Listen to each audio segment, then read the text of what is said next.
And the fight continues to help veterans who were exposed to toxic chemicals from burn pits while serving overseas. Town-based Burn Pits 360 has fought for those veterans and their families for a decade. And as Chris 6 News reporter Catherine McGinty tells us, their hard work is paying off. On December 12th, Congress passed the National Defense Authorization Act, and the bill could affect many local veterans who face health issues because of burn pit emissions.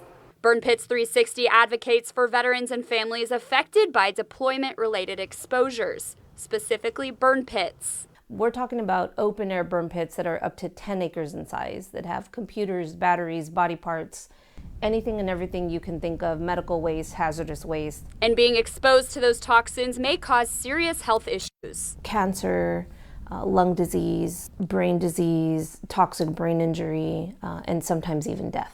Rosie's husband Leroy was a military reservist and deployed to Iraq in 2007. He was exposed to burn pit emissions and when he returned was diagnosed with a lung disease and toxic brain injury.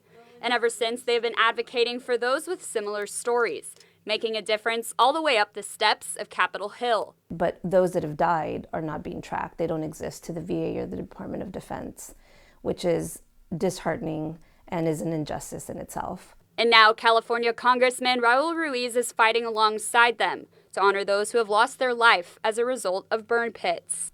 He asked for two provisions under the National Defense Authorization Act to, one, implement a plan to end the use of burn pits, and number two, to provide a comprehensive list of any burn pit that has ever existed. Earlier this month, President Trump signed those pieces of legislation into law. Torres says this will ultimately lead to better health care for veterans affected by toxic chemicals.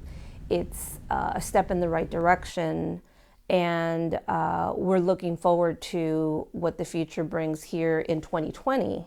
In just a few weeks, Rosie and Leroy Torres are headed back to Capitol Hill to fight for new legislation. They're working on presenting a comprehensive bill alongside other veterans organizations. This bill would include establishing a presumptive, which means that people would not have to prove exposure of their illness to get compensation or health care.